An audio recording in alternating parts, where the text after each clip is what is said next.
Hi, and welcome to this 4nav coffee break. My name is René Brummel. I'm a product specialist at 4nav, and I will be your presenter today. As this coffee break is live, you can ask your questions via the GoToWebinar question window. We will answer them at the end of the coffee break. Today, we're going to move SetRange, SetFilter, and Get. In earlier DLL-based versions of 4nav, we were able to get, filter, and find records just as we could do in an AL extension. In 4nav, we could simply get and find the records we needed. Unfortunately, in the universal code version of 4nav, we can no longer do that. Therefore, we must replace these functions with properties on our JavaScript records. Today, we will show you how to do that. To demonstrate removing SetRange, SetFilter, and Get, I'm going to use these steps. The prerequisites, what do I need to get going? In step 2, I will replace a get call. In step 3, I will replace a SetFilter and find. In step 4, I will filter by a JavaScript value.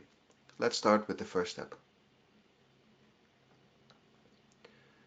Today, I will work in a Business Central on-premise server with the Business Central 2022 Wave 2 release.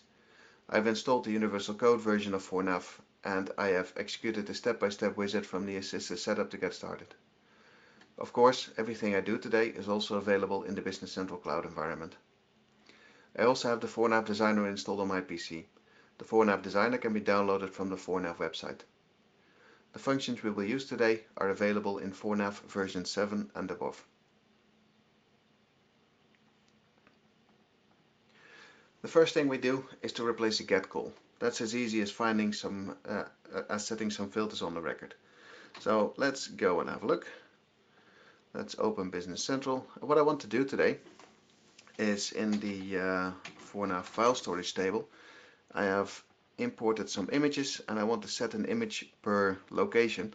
So I have my locations red, yellow and blue, which are standard locations in Business Central, and each of these have their own location image.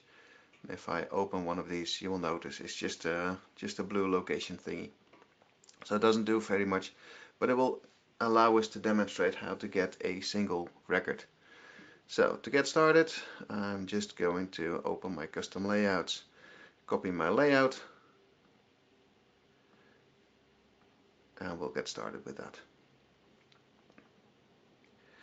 Now, as I said before, we will be replacing the original get calls that we have in 4nav, and the original get call for this specific image is in the header on after get record. And if we look at this script, you will notice that we have a location image.get where we get the image based on the header.location code and the value location, and then we do a calc fields for the data field. The data field is a blob field, so we need to calculate it before we can use it inside our report. So somehow we need to take this and replace it with functions on our record. So if I go to the records property and drill down into the records property, you will notice I have my location image, which at the moment does not have any properties at all, because we used to get it with JavaScript. So I will create a new one connected to the 4nav file storage table, and this time I'm going to set a link reference to the header because I want to use the location code. So I will set the code field of the 4nav file storage field to the location code field in the header. And of course I'm not done yet because I still need to calculate my field. For that we have the calculated fields property where I can calculate the data field. And of course I need to specify that the type is always going to be location. And this is just a constant value, a free type value that can be anything you want. In this case, I've chosen location as the type field. So hit OK, and let's change the name to location image new. And I like to change the names of these 4nav file storage tables because it makes it clear what I'm getting and why. So hit OK, and that will give me the new location image new field record in my field list. In there I can grab my data, drag it into my report with the Shift key pressed and say I want a picture box. Make it a bit bigger, and let's grab the description as well, just to be complete. We'll set this to orange so it stands out a bit. So I've got my new image right here, and I've got my description. So let's preview this and see what it does. And I'm going to preview this for all of my reports because I have different locations all over the place. And there we go. You will notice that the first invoice has the location code blue, which has the blue image, and it's the blue description. And if I scroll down, you will notice the second invoice doesn't have a location at all, therefore it doesn't have an image and it doesn't have a description. Then we scroll down and we end up with location code green. Location code green doesn't have an image uploaded, so it doesn't have an image or a description here. And if I scroll down even further, which takes a while, there's quite a few invoices from green, there we go with a location code red, which has the red image, and so on and so forth.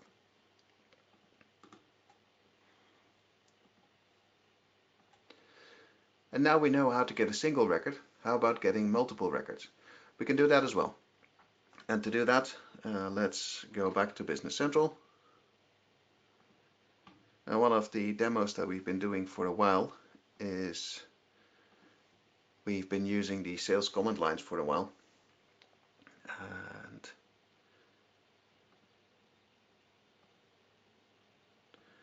if I look at my invoice right here, you will notice that in this invoice I have some comments, which are these. So I want to get these comments and display them on my report.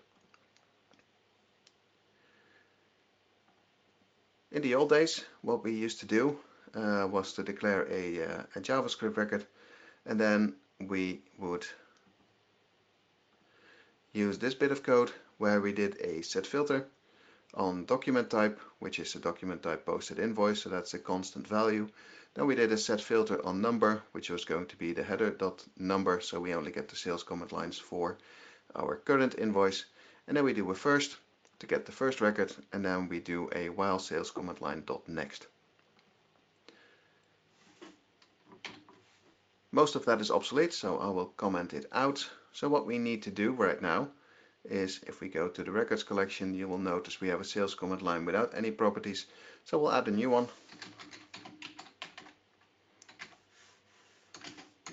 Sales command line, and like before, we're going to set a link reference, and we do that so we can set the data item link, and we will set that to number is going to be the number from the sales invoice header.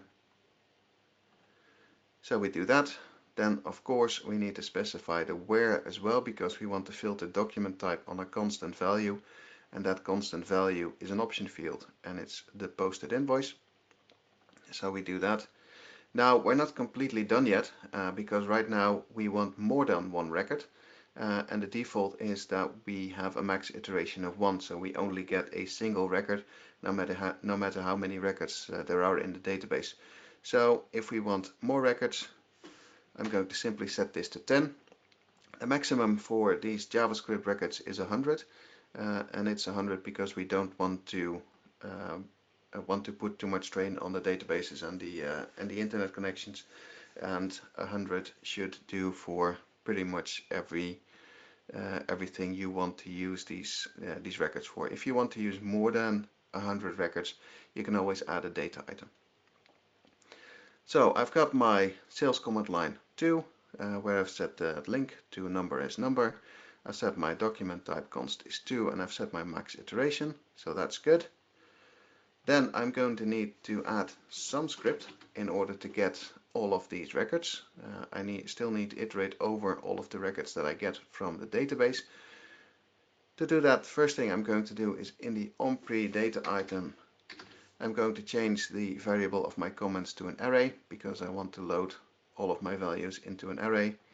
And then in the on after get record, I'm going to write some new code, and the new code clears the comments array, then pushes the first sales command line.comment into our new comments array, and then it does a while sales command line.next, which means it's going to iterate over our dataset.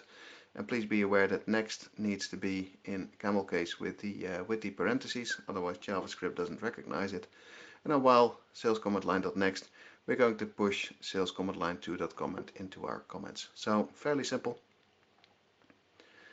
Finally, instead of just displaying the comments variable, we're going to do comments.join, and we are going to join with the \n character, and the \n character is a new line character in JavaScript. So what this is going to do is going to display all of the comments with a new line character in between. So we're going to hit OK and preview.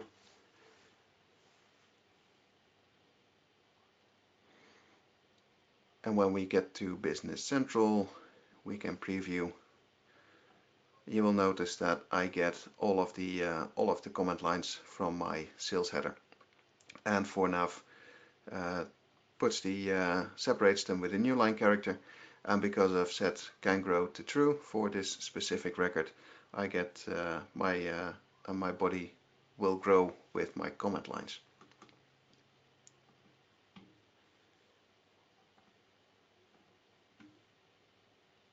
And finally, we can address one of the things that's harder to do, because we can no longer filter by a value we declare in JavaScript or by a value from a second data item.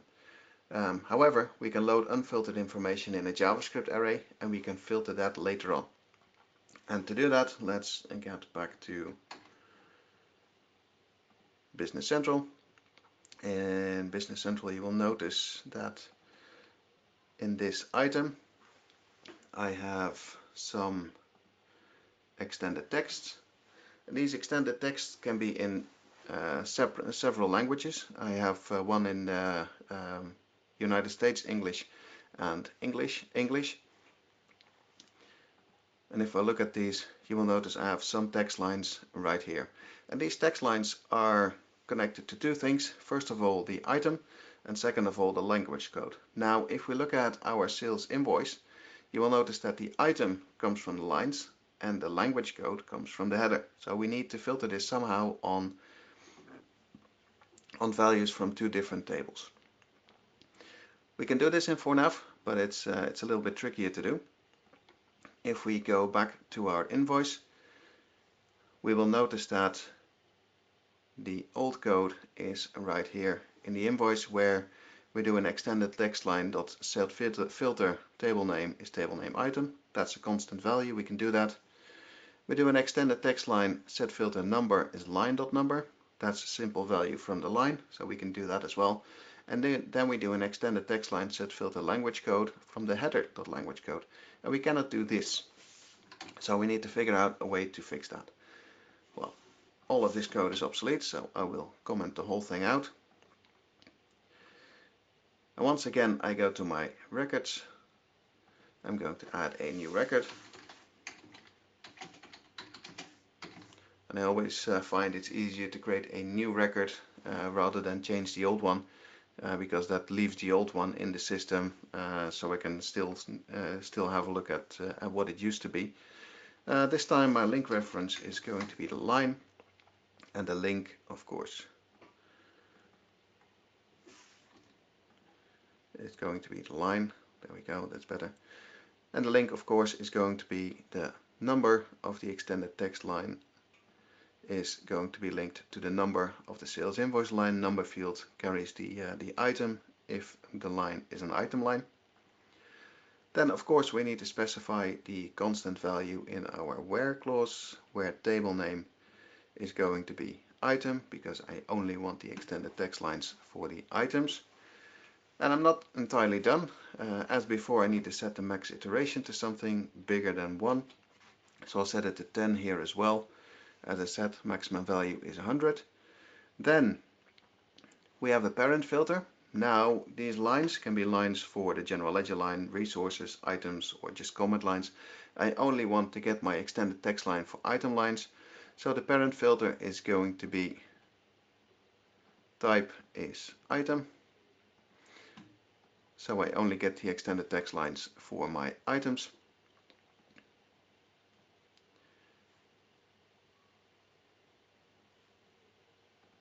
And I believe that's it.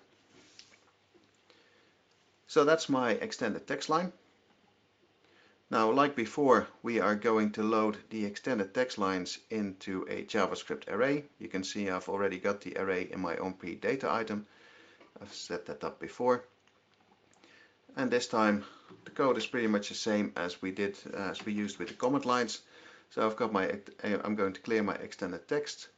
Then I'm going to do a simple check to see if my extended text line .field extension .number has value.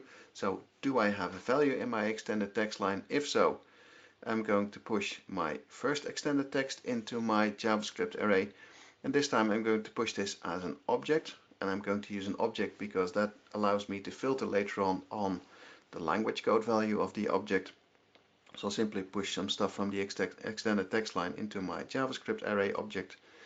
And then, while extended text line.to.next, I'm going to do the same thing, just push my extended text line into my object. So that's the first step. The next step is one that we didn't use with the command lines, because now we need to filter these extended text lines. And to filter these extended text lines, I'm going to grab the on-pre report trigger. And in the on-pre report trigger, I'm going to add a function. And this function I'm going to call getExtendedText. I could have called it filterExtendedText as well. Where I'm going to do a textlines.filter. This is all plain JavaScript, where I'm going to filter text lines by textlines.languageCode is the language code that I'm going to push into it. And then I'm going to return the result. So the resulting array, I'm going to map the text because I'm only interested in the text. And I'm going to do a join once again with the \n, which gets me the new line. And finally, in our source expression,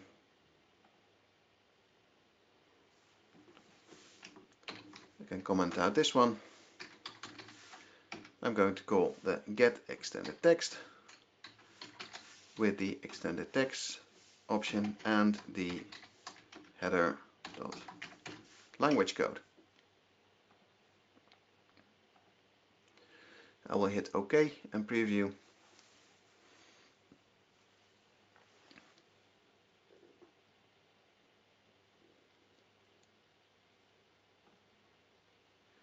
And once I've previewed, you will notice that I get some text in English and more text in English, which is the language code for this specific invoice. So that will get you the extended text lines. Now, one thing to be wary of, if you do this, the filtering in JavaScript is going to be done after you get all of the records from the database. So in this case, I'm only going to get 4 records from the database because I only have 4 records in my extended text lines. If you have 100 or 200 or 1,000 records that you need to load before you can filter by JavaScript, everything is going to be a bit trickier.